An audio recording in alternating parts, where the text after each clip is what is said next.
అందరికీ నమస్కారం. నా పేరు రమ. ఫ్రెండ్స్, ఈరోజు గణేష్ నిమజ్జనం కదా, అందుకే గోలగోలగా ఉంది. ఒకటే వీడియో పెడుతున్నాను, అర్థం చేసుకోగలరు.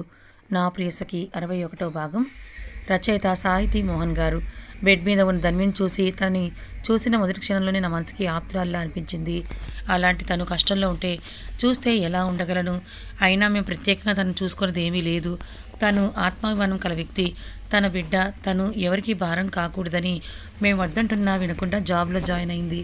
ఆఖరికి అంచుకి సంబంధించిన విషయాలకు కూడా మమ్మల్ని ₹1 ఖర్చు పెట్టనివ్వలేదు. అంతేకాదు తన వర్కింగ్ స్కిల్స్తో మా కంపెనీని ముందుకు నడిపించడంలో ఎంతో కృషి చేసిందన్నాడు శ్లోక్ చిన్నగా నవ్వుతూ. తర్వాత చరణ్ ధన్విని మరోసారి చెక్ చేసి బయట నుంచి ఏదో ఇంజెక్షన్ తెప్పించి ఆమెకిచ్చి అందరినీ చూస్తూ కాసేపు తనకి రెస్ట్ ఇద్దాం, ఇంకో గంటలో తనకి మెలకు వస్తుందని చెప్పడంతో అందరూ సరేనని తలూపి బయటికి నడిచారు. ఆడవాళ్ళు వంట చేయడానికి వెళ్తే మగవాళ్ళందరూ హాల్లో కూర్చొని ధన్వి ఎప్పుడు లేస్తుందని ఎదురు చూస్తూ ఉన్నారు. అందరూ ఒక చోట కూర్చుంటే కిరణ్ మాత్రం బయటికి వెళ్ళిపోవడం గమనించిన మధు అందరూ ఇక్కడుంటే వీడెక్కడికి వెళ్తున్నాడు అనుకుంటూ తను కూడా తన వెనుకాలే వెతుకుతూ బయటికి వెళ్ళింది. తను వెళ్ళేసరికి బయట ఉన్న పోల్కి ఆనుకొని ఆకాశంలోకి చూస్తూ కనిపించాడు కిరణ్. అతన్నే చూస్తూ ముందుకు వెళ్ళిన మధు కిరణ్ కళ్ళల్లోని నీళ్ళను చూసి కంగారు పడుతూ తన భుజం మీద చేయి వేసి కిరణ్ అని పిలిచింది. అదే కంగారు కలిగిన కంఠంతో ఆమె పిలుపుకి తల తిప్పి ఎదురుగా ఉన్న మధుని చూసి ఒక్కసారిగా ఆమెను హత్తుకొని ఏడ్చేశాడు కిరణ్. తనని అలా హత్తుకోగానే ముందు షాక్ అయిన తర్వాత మెల్లిగా అతని చుట్టూ చెయ్యి వేసి వెన్ను నిమురుతూ, ఏమైందిరా, ఎందుకు ఇలా ఏడుస్తున్నావు? వదిన గురించేనా? తను ఇప్పుడు బాగానే ఉందని బావగారు చెప్పారుగా, ఇంకా ఎందుకు కన్నీళ్ళు అని అడిగింది అన్నయంగా. ఆ మాటకి మెల్లిగా తన బాధని కంట్రోల్ చేసుకొని మధుని వదిలి కళ్ళు తుడుచుకుంటూ, లేదు మధు, అది మా అమ్ములు కాదు. అసలు మా అమ్ములు ఇంత బేలగా ఉండదు. ఎలాంటి పరిస్థితుల్లో అయినా ధైర్యంగా ఉంటూ ఏ విషయం గురించి అయినా 1కి 10 సార్లు ఆలోచించి నిర్ణయం తీసుకునేది. తను చేసే ఏ పనైనా మాకు చెప్పకుండా చేసేదే కాదు. అలాంటిది ఇంత పెద్ద విషయం జరిగినా మాకు కానీ బావకు కానీ ఇంట్లో ఎవరికి కూడా ఒక్క మాట చెప్పకుండా అంత పెద్ద నిర్ణయం ఎలా తీసుకుందో నాకు అసలు అర్థమే కావడం లేదు అన్నాడు కిరణ్. అది విని అన్నాక అన్నీ చెప్పాడుగా కిరణ్. వదిన ఏ పరిస్థితుల్లో ఈ నిర్ణయం తీసుకుందో, అసలు ఏ ఆడపిల్ల అయినా ఏం జరుగుతుందన్నా భయపడకుండా ఎదురు తిరగగలదేమో, కానీ తన భర్తకి ఈ బిడ్డకి ఏమైనా ప్రమాదం ఉంది అంటే మనసులో ఒక రకమైన భీతికి లోనవుతుంది. అదిగో అలా వదినలో కలిగిన భయాన్ని వాడు తనకు అనుకూలంగా వాడుకొని తనని మనకి దూరం చేశాడు అంది మధు. అది విని అసలు ఈ గొడవంతా మొదలవడానికి కారణమైన విక్కీని, ఆ రోజు జరిగిన సంఘటనను తలుచుకుంటూ అసలు ధన్వికి ఈ పరిస్థితి రావడానికి ఒక విధంగా నేను కూడా కారణమే మధు అన్నాడు కిరణ్ కళ్ళనీళ్లతో ఆమెను చూస్తూ. అతను అన్న మాటలు విని షాక్ అయ్యి కళ్ళు పెద్దవి చేసి చూస్తూ, ఏంటి కిరణ్ అనేది, వదినకి ఇలా జరగడానికి నీకు ఏంటి సంబంధం అని అడిగింది మధు. కిరణ్ బయటికి వెళ్ళడం చూసిన సూర్య వాళ్ళు ఎంతసేపటికి లోపలికి రాకపోవడంతో ఏమైందో అని బయటకు వచ్చి వాళ్ళు ఉన్న వైపుకు వెళ్తూ ఉండగా లాస్ట్లో కిరణ్ అన్న మాటలు విని తన అడుగులు అక్కడి ఆగిపోయాయి. అవును మధు, బావ అమ్ములుల రిలేషన్ గురించి ఆఫీస్లో ఎవరికీ తెలియదన్న విషయం తెలిసి కూడా ఆ రోజు పార్టీ అవగానే తనని మాతో పాటు తీసుకువెళ్లకుండా, కనీసం తన గురించి ఆలోచించకుండా నా మటుకు నేను ఇంటికి వెళ్ళిపోయాను. నేను ఎందుకు అలా చేశాను? తను ఆఫీస్ స్టాఫ్ ఉండగా బావతో కలిసి రాలేదని నేను ఎందుకు ఆలోచించలేదు? తన కోసం నేను ఎందుకు వెయిట్ చేయలేదు? ఒకవేళ ఆ రోజే ఒక క్షణం నేను తన గురించి ఆలోచించి ఉండుంటే ఆ విక్కీ చేతిలో తనకి ఇలాంటి పరిస్థితి ఎదురయ్యేదే కాదు. తను నిన్ను బాధలు పడాల్సిన అవసరము ఉండేది కాదు. అసలు ఇప్పటిదాకా తనని ఇబ్బంది పెట్టిన వ్యక్తి తన జీవితంలోకి వచ్చేవాడే కాదు అని అంటూ కన్నీళ్లతో మధుని చూస్తూ, ఇప్పుడు నువ్వే చెప్పు మధు, మా అమ్ములు ఇన్ని కష్టాలు పట్టడానికి, వాళ్ళిద్దరూ దూరం అవడానికి నేను కారణమే కదా అన్నాడు కిరణ్. తన మాటలు విన్న మధు అతన్ని వారిస్తూ, లేదు కిరణ్ అని ఏదో చెప్పబోతూ ఉండగా, లేదు కిరణ్, నువ్వెప్పుడూ అలా అనుకోకు. అసలు ఈ సిచ్యువేషన్ రావడానికి ముమ్మాటికి నువ్వు కారణం కాదు. అసలు ఇలాంటి పరిస్థితి తనకు ఎదురవుతుందని నేను కానీ ఎలా ఊహించగలం? నేను పార్టీలో ఉన్నాను. మీరు వెళ్ళే టైంకి తను నా దగ్గర ఉంది కాబట్టి కదా మీరు ధైర్యంగా వెళ్ళిపోయారు. అలా అనుకుంటే అసలు ఇదంతా జరగటానికి కారణం నేను కదా అవుతాను. మరి అలాంటప్పుడు ఎందుకు బ్లేమ్ నీ ఒక్కడి మీదే వేసుకుంటున్నావు? నువ్వు చెప్పిన విధంగా ఆలోచిస్తే నా ధన్వి ఇన్ని కష్టాలు పట్టడానికి కారణం నేనే అవుతాను కదా, నువ్వెలా అవుతావు అన్నాడు సూర్య సూటిగా కిరణ్ గలలోకి చూస్తూ. ఆ మాటలు వినగానే సూర్య చేతులు పట్టుకొని, చాచా అలా అనుకు బావా, అమ్ములకి చిన్న దెబ్బ తగిలితే తట్టుకోలేను, నువ్వు దాని బాధలకి కారకుడివి ఎలా అవుతావు? ప్లీజ్ బావా, ఇంకెప్పుడు ఇలాంటి మాటలు మాట్లాడి లేనిపోని నిందలన్నీ కూడా నీ మీద వేసుకోకు అన్నాడు కిరణ్ కన్నీళ్లతో చూస్తూ. వీళ్ళు ఇలా మాట్లాడుతూ ఉండగానే, లేదు నాన్న, అమ్ములు పరిస్థితుల కారణం మీరెవరో కాదు. దాని తలరాతలో ఇన్ని కష్టాలు పడాలని రాసుంది, జరిగింది అంతే. దానికి మీరెలా కారణమవుతారు అంటూ అక్కడికి వచ్చారు సాహితి గారు. ఆ వెనకే మోహన్ గారు, మిగతా ఫ్యామిలీ అంతా కూడా వచ్చారు. ఆవిడ మాటలు విని, లేదత్తయ్య, కిరణ్ అన్నట్టుగా నేను ఆ రోజు తన గురించి ఆలోచించకపోవడం, తను వీళ్ళతో వెళ్ళిందో లేదో కూడా పట్టించుకోకపోవడం వల్లే దానికి ఇలాంటి సిచ్యువేషన్ ఏర్పడింది. అదే నేను ఆ రోజు ఒక్కసారి తనని గమనించి ఉంటే ఇంత అనర్థం జరిగేది కాదు. ఇదంతా జరిగిన దానికి కేవలం నా నిర్లక్ష్యమే కారణం అని అంటున్న సూర్య మాటలను పూర్తి కానివ్వకుండానే, లేదు సూర్య, నువ్వెప్పుడు అలా నువ్వు నిందించుకోకు. నువ్వు అమ్ములుని నిర్లక్ష్యం చేయడం అనేది కలలో కూడా జరగని పని. సాహితీ అన్నట్టుగా దాని తలరాతలో ఇన్నాళ్ళు ఇలా కష్టాలు పడాలని రాసింది కాబట్టే ఇన్ని జరిగాయి. ఇది ఆ దేవుడు రాసిన రాత. దాన్ని తప్పించడం ఎవరితరం కాదు. అందుకే ఇన్నాళ్ళు మనం ఎంత వెతికినా తన ఆచూకీ మనకి దొరకలేదు. అంతెందుకు, అసలు రాముడు తలుచుకుంటే సీతమ్మని రావణ చెర నుంచి తప్పించడం ఎంత పని. కానీ అలా జరగలేదు. ఎందుకంటే ఆమె అన్నేళ్ళు వనవాసం చేయాలని రాసి పెట్టుంది కాబట్టి. ఆ రామయ్య తన జానకిని చేరుకోవడానికి అంత సమయం పట్టింది. సృష్టి స్థితి లయ కారకుడైన ఆయనకే తలరాతని తప్పించడం సాధ్యం కాలేదు. మరి మనం కేవలం మానవ మాతృలం, మనకెలా సాధ్యమవుతుంది చెప్పు? ఇదంతా తన కర్మఫలం, అనుభవించాలి అని రాసుంది, జరిగింది అంతే. దానికి నువ్వు నిందించుకోకు నాన్న అంటూ సూర్యని హక్ చేసుకున్నాడు మోహన్ గారు. చరణ్ కూడా సూర్య వెనక్కి వెళ్ళి తన చుట్టూ చేతులు వేసి భుజం మీద తలవాలుస్తూ, అవును బావా, నాన్న చెప్పినట్టు అదంతా జరగాలనుంది కాబట్టి జరిగిపోయింది. దానికి నువ్వు కారణం ఎప్పటికీ కాదు. అయినా అదంతా గతం. ఇప్పుడు నీ ప్రాణం నీ దగ్గరికి వచ్చేసింది కదా. వస్తూ గతంలోని బాధలను మురిపించి రెట్టింపు సంతోషాలని మనం నింపడానికి నీ ప్రతిరూపాన్ని కూడా తీసుకొచ్చింది. అయినా కూడా నువ్వు ముందున్న నీ సంతోషాలని ఆస్వాదించకుండా ఇలా గతంలోని విషయాలు తలుచుకొని నిన్ను నువ్వు బాధించుకోవడం ఎంతవరకు కరెక్ట్ అంటూ సూర్యని తన వైపుకు తిప్పుకొని, ఇంకా చాలు బావా, ఇన్నాళ్ళు అమ్ములు గురించి మనం పడ్డ బాధలకి ఆవేదనలకి నేటి నుంచి స్వస్తి పలుకుదాం. ఇప్పుడు కేవలం మనం చేయాల్సిందల్లా దాని మనసులో నాటుకుపోయిన భయాలని మన ప్రేమతో పూర్తిగా మర్చిపోయేలా చేసి ముందున్న మన దానిలా తనని మౌలు చేయాలి. అలానే అమ్ములకు తెలియకుండా మన జీవితాల్ని ఇలా చిన్న భిన్నం చేసిన వ్యక్తి ఎవరు తెలుసుకొని వాడు సరదా తీర్చి మనతో ఎందుకు పెట్టుకున్నానా అని బాధపడేలా చేద్దాం అన్నాడు చరణ్.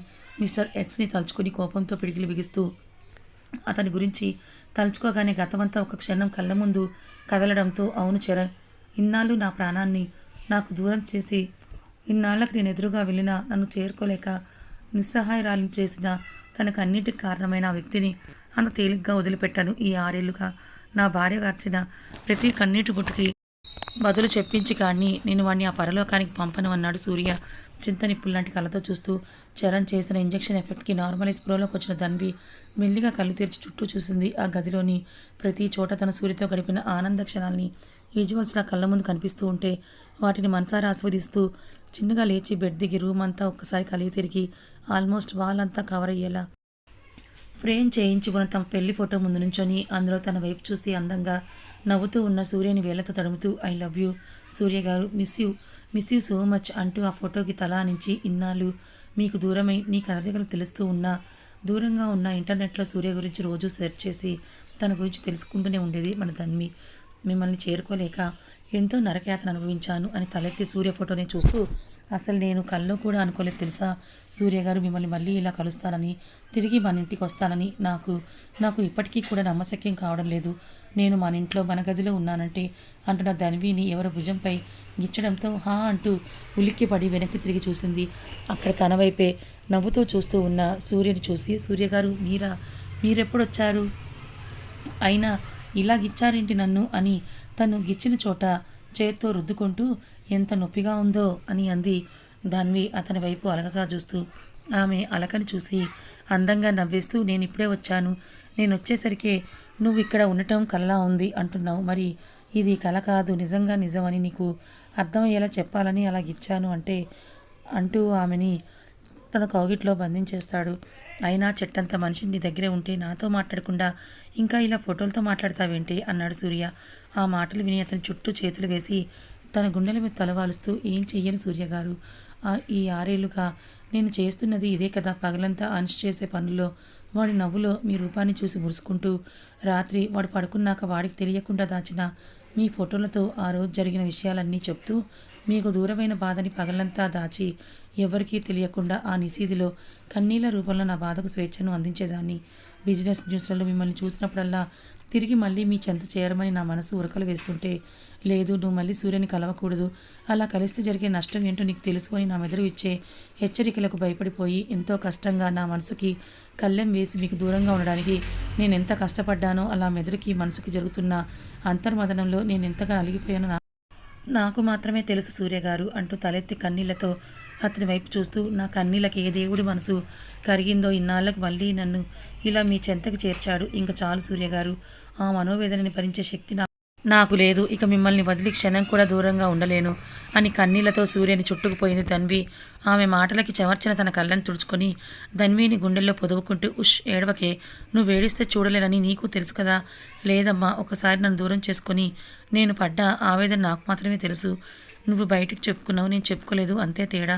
ఈ 6 ఏళ్ళు నీకు దూరమై నువ్వెందుకు వెళ్ళిపోయావో తెలియక, నువ్వు లేని జీవితాన్ని గడపలేక బలవంతపు చావుని ఆహ్వానించలేక క్షణక్షణం నరకం అనుభవించాని. చాలు, ఇంకా మళ్ళీ అలాంటి పరిస్థితిని నా లైఫ్లోకి రానివ్వను. నిన్ను అంచుని విడిచిపెట్టే సమస్య లేదు అంటూ ధన్విని వదిలి తన వైపు కోపంగా చూస్తూ, వాడు బెదిరించాడు, వీడు భయపెట్టాడని మళ్ళీ నా నుంచి పారిపోవాలని ఆలోచన వస్తే కాళ్ళు చేతులు కట్టేసి రూమ్లో పడేస్తాను, అర్థమైందా అన్నాడు సూర్య. ఆ మాటలు విని మళ్ళీ అతన్ని చుట్టేస్తూ, లేదు సూర్యగారు, ఒకసారి నేను తీసుకున్న తొందరపాటు నిర్ణయంతో నేను బాధపడటమే కాకుండా మీ అందరినీ కూడా ఎంతగా బాధ పెట్టానో తెలిసాక కూడా మళ్ళీ అదే పని నేను ఎందుకు చేస్తాను. ఈసారి నేను మీకు దూరం అవ్వడం అంటే అది నా తుది శ్వాస విడిచినప్పుడే అంటూ తలెత్తి సూర్యనుద్రిని ముద్దు పెట్టి మళ్ళీ తన గుండెల్లో ఒదిగిపోయింది. తను కూడా కాసేపు ఏం మాట్లాడకుండా అలానే ఉండిపోయి, ఇన్నాళ్ళు ఆమె దూరం అవడం వల్ల పెరిగిన గుండెల్లోని భారాన్ని ఆ కౌగిలిలో కరిగించేశాడు సూర్య. కాసేపటి కళ్ళు తెరిచి తల వంచి ధన్వి వైపు చూసిన అతనికి తను డల్గానే ఉన్నట్టు కనిపించడంతో, ఇలానే ఉంటే ఇంకా డల్ అయిపోతుందని అర్థమై తన మూడు మార్చేసుకుని చిన్నగా నవ్వుతూ కౌగిలి విడిచి ఆమెని టక్కున చేతుల్లోకి ఎత్తుకుని కళ్ళు మూసి తెరిచేలోగా ధన్వితో సహా బెడ్ మీదకి చేరిపోయాడు సూర్య. రెప్పపాటు వేగంలో జరిగిన ఆ చర్యని షాక్ అయి తన మీదకు చేరిపోయిన సూర్య వైపే కళ్ళు పెద్దవి చేసి నోరు తెరుచుకొని చూస్తుండిపోయింది ధన్వి. ఏ కదలిక లేకుండా ఫ్రీజ్ అయిపోయిన ఆమెని చూసి నవ్వుకుంటూ చిన్నగా కళ్ళ మీద ఊది తనని ఈ లోకంలోకి రప్పించి, ఏంటి కంచు అలా ఫ్రీజ్ అయిపోయావన్నాడు సూర్య. అతని మాటలకి పూర్తిగా స్పృహలోకి వచ్చి తనని ఆక్రమించినట్టుగా పడుకొని ఉన్న సూర్యని చూసి, ఆ సూర్యగారు ఏం చేస్తున్నారు మీరు అని అంటూ వెదురు కళ్ళతో చూస్తూ కంగారుగా తన గుండెలపై చేతులు వేసి నెట్టేయడానికి ప్రయత్నించింది ధన్వి. కానీ ఎక్కడ, అప్పటికే సూర్య చేతులు ఆమె నడుముని చుట్టేసి ఉండడంతో ఇంచు కూడా పక్కకు కదలలేదు. సరికదా తన చేతుల్లోని పట్టుని బిగించి ఆమెని అల్లరిగా చూసి నవ్వుతూ, నేనేం చేస్తున్నానో నీకు తెలియదా అంటూ తన మెడబొంపుల్లో తల దాచుకొని మీసాలతో గిలిగింతలు పెట్టడం స్టార్ట్ చేస్తాడు సూర్య. అతని చర్యలకు మెలకలు తిరుగుతూ, ఆహా, ఆ సూర్యగారు అందరూ ఇంట్లోనే ఉన్నారు, ఈ టైంలో మీరిలా ఎవరైనా వస్తే వదలండి సూర్యగారు అంది తనని వదిలించుకునే ప్రయత్నం చేస్తూ. ఆమె ప్రయత్నాలు ఫలించకపోగా తన అల్లరిని ఇంకా పెంచి ఆమె చెవి దగ్గరకు చేరి హస్కీగా, దీనికి టైం ఏంటే, అయినా నువ్వు మర్చిపోయినట్టున్నావు, ఇది మన రూమ్ కంచు, ఇక్కడికి మన పర్మిషన్ లేకుండా ఎవరు కూడా లోపలికి రారు అని అంటున్నా తన మాటలు పూర్తి కాకముందే దడేల్మని శబ్దం చేస్తూ డోర్ ఓపెన్ అవ్వడంతో ఉలిక్కిపడి డోర్ వైపు తిరిగి అక్కడున్న వ్యక్తిని చూసి షాక్ అయిపోయారు సూర్య ధన్వీలు. కింద వాళ్ళలా మాట్లాడుకుంటూ ఉండగానే చరణ్ చేతుకున్న వాచ్లో టైం చూస్తూ అమ్ములకి ఇంజెక్షన్ చేసి దాదాపు 1 అవర్ దాటుతోంది. మేబీ ఈ పాటికి తను స్పృహలోకి వచ్చేసి ఉంటుంది. ఇప్పుడు తన కిందకి వచ్చి మన కన్వర్జేషన్ వింటే మళ్ళీ అప్సెట్ అయిపోతుంది, అది దాని హెల్త్కి మంచిది కాదు, పదని లోపలికి వెళ్దామని. అండ్ ఇంకెప్పుడు కూడా దాని ముందు మనం ఇలా ఇంట్లో వాడి గురించి కానీ జరిగిపోయిన వాటి గురించి కానీ మాట్లాడొద్దన్నాడు. అది విని అందరూ కూడా చరణ్ మాటలకి అగ్రి అవుతూ, పొరపాటున కూడా ఇంకా ఈ టాపిక్ తీసుకురాం మేము అని అంటూ ఆడలేడీస్ అంతా వంట పనిలో నిమగ్నం అయిపోతే మగ బ్యాచ్ అంతా హాల్లో సెటిల్ అయ్యారు. లోపలికి రాగానే ఇందాక చరణ్ ధన్వి ఇప్పటికే స్పృహలోకి వచ్చుంటుందని చెప్పిన మాటలు గుర్తు చేసుకుంటూ తన మనసు ధన్వి ఎలా ఉందో చూడాలని తొందర పెడుతూ ఉంటే, పైకి వెళ్దాం అనుకున్నవాడు కాస్త తానిప్పుడు నువ్వు ప్రేమించిన తేజ కాదు, ధన్వి వైఫ్ ఆఫ్ సూర్య తేజ అని మెదడు హెచ్చరించడంతో ముందుకు పడుతున్న అడుగులు అక్కడే ఆగిపోగా ధన్వి ఉన్న రూమ్ వైపు ఏ భావం లేకుండా చూస్తూ అలాగే ఉండిపోయాడు శ్లోక్. అప్పుడే శ్లోక్ని దాటుకొని ముందుకు వెళ్తూ, ధన్వి లేచిందేమో అని చూసి తనని కిందకి తీసుకొస్తాను, అక్కడ ఒక్కతే ఉంటే మళ్ళీ ఏం ఆలోచిస్తుందో ఏంటో అని చరణ్కి చెబుతూ తమ రూమ్ వైపుకి వెళ్ళిపోయాడు సూర్య. సూర్య అలా వెళ్ళటం చూసి తన మనసులో కలుగుతున్న భావాలని అదుపు చేసుకోలేక అందరిలో ఉండలేక తన రూమ్లోకి వెళ్ళిపోయాడు శ్లోక్. అప్పటికే సౌజన్య గారు జ్యూస్ చేయడంతో అవి అందరికీ అందిస్తూ హాల్లోనే ఉన్న క్రాంతి శ్లోక్ కదలికలను గమనిస్తూ అతను బాధగా అలా వెళ్ళిపోవడం చూసి ఆఖరిగా మిగిలిన జ్యూస్ గ్లాస్ని పట్టుకొని కంగారుగా శ్లోక్ వెళ్ళిన రూమ్లోకి వెళ్ళింది. కానీ క్రాంతితో పాటుగా శ్లోక్ని గమనించిన శివరాం గారు అతని దగ్గరికి వెళ్దాం అనుకుంటుండగా క్రాంతి వెళ్ళడం చూసి ఆమె ముఖంలో కనపడిన కంగారుని ఆందోళనని గమనించి తన ప్రయత్నాన్ని విరమించుకొని ఏదో ఆలోచిస్తూ అక్కడే కూర్చుండిపోయారు. క్రాంతి రూమ్లోకి వెళ్ళి అతని కోసం చుట్టూ చూడగా బాల్కనీలో అటువైపు తిరిగి బయటకు చూస్తూ నించొని కనపడ్డాడు శ్లోక్. అతన్ని చూసి తన చేతిలోని గ్లాస్ని పక్కన టేబుల్ మీద పెట్టి అతని పక్కనే నుంచొని సార్ అని మల్లిగా పిలిచింది. ధన్వి ఆలోచనలతో సతమతమవుతూ శూన్యంలోకి చూస్తూ ఉన్న శ్లోక్ క్రాంతి పిలుపుకి తేరుకొని తల తిప్పి ఆమె వైపే చూడగా నీళ్లు నిండిన అతని కళ్ళని చూసి మనసంతా మెలిపెట్టినట్టుగా అయిపోయింది క్రాంతికి. అతని వైపు బాధగా చూస్తూ నాకు తెలుసు సార్, మీరు ఈ విషయం డైజెస్ట్ చేసుకోవడానికి టైం పడుతుందని, మీరు ఇప్పుడు ఎంత పెయిన్లో ఉన్నారో నాకు తెలుసు. కానీ అందరిలో ఉన్నప్పుడు ఇలా ప్రవర్తిస్తే వాళ్ళకి లేనిపోని అనుమానాలు కలుగుతాయి. దానివల్ల మళ్ళీ తన లైఫ్లో ప్రాబ్లమ్స్ వచ్చే అవకాశం ఉందని ఇంకేదో అంటూ ఉండగానే ఆమె మాటలని మధ్యలోనే ఆపేస్తూ లేదు క్రాంతి, ఇప్పటి వరకు తను పడ్డ బాధలు కష్టాలు చాలు. మళ్ళీ నేను తన బాధకి కారణం అవ్వాలని అనుకోవడం లేదు. తను ఎప్పుడు నవ్వుతూ తన ఫ్యామిలీతో హ్యాపీగా ఉండాలి అన్నాడు శ్లోక్. అది విని తను అలా ఉండాలంటే మీరు ఇలా డల్గా ఉండకుండా ఎప్పటి మా శ్లోక్ సార్ లానే ఉండాలి. తేజకి కూడా మిమ్మల్ని అలా చూడటమే ఇష్టం కాబట్టి మీరు ఇలా అయిపోకుండా స్ట్రాంగ్గా ఉండాలి అని అంటూ ఇంకా డల్గా ఉన్న శ్లోక్ని చూసి మీరిలా మాడిపోయిన మసాలా దోశ ఫేస్తో ఉంటే ఏమీ బాగోలేదు సార్, కాస్త నవ్వండి సార్. అసలు ఇప్పుడు మన అంశు మిమ్మల్ని చూస్తే అంతే, మీ ఫేస్ చూసి అతను ఎంత నవ్వుతాడో తెలుసా, మామూలుగా ఆడుకోడు మీతో అని అంటూ పడి పడి నవ్వటం మొదలుపెట్టింది క్రాంతి. ఆమె అలా అనగానే అంచు మాటలు గుర్తొచ్చి వాడు తనని కంత్రి ఆంటీ అని అనడం గుర్తు రాగానే చిన్నగా నవ్వుతూ అంచు నన్నేమీ అనడు కంత్రి ఆంటీ, వాడు నేను బెస్ట్ ఫ్రెండ్స్, అంటే గింటే నిన్నే అంటాడు అన్నాడు శ్లోక్. శ్లోక్ తనని కంత్రి ఆంటీ అనగానే అప్పటిదాకా నవ్వుతున్నదల్లా టక్కున నవ్వడం ఆపేసి ఏమన్నారు, నేను కంత్రీనా అంది నడుమున చేతులు పెట్టుకొని అతని వైపు గుర్రుగా చూస్తూ. ఆమె ఫేస్ చూసి నవ్వేస్తూ వాడు అంటుంటే నేను కూడా మొన్నటి వరకు పాపం నిన్ను ఏడిపించడానికే అంటున్నాడు అనుకున్నా, కానీ ఇప్పుడు నిన్ను ఇలా దగ్గరగా చూస్తేనే తెలుస్తోంది ఆ నేమ్ నీకు కరెక్ట్గా యాప్ట్ అవుతుందని. కంత్రి, నువ్వు నిజంగా కంత్రీవే అని పెద్దగా నవ్వేశాడు శ్లోక్. శ్లోక్ నవ్వును చూసి మైమర్చిపోయి అతను అన్న మాటలు కూడా పట్టించుకోకుండా ఎప్పుడు ఏదో కాస్తో కూస్తో మాట్లాడి కామైపోయి అతను తనతోటి అంత క్లోజ్గా ఉండడం చూసి తనలో తని మురిసిపోయి రెప్ప వేయకుండా శ్లోక్నే చూస్తూ ఉండిపోయింది క్రాంతి. అతని చర్యలకు మెలికలు తిరుగుతూ ఆహా సూర్య గారు ప్లీజ్, అందరూ ఇంట్లోనే ఉన్నారు, మనం ఈ టైంలో మీరు ఇలా ఎవరైనా వస్తారు వదలండి సూర్య గారు అంది తనని విడిపించుకునే ప్రయత్నం చేస్తూ. ధన్వి కథ ఇంకా ఉంది. శ్లోక్ పాపం తన మేనత్త కూతురని తెలియకుండానే ధన్విని ప్రాణానికి ప్రాణంగా ప్రేమించాడు.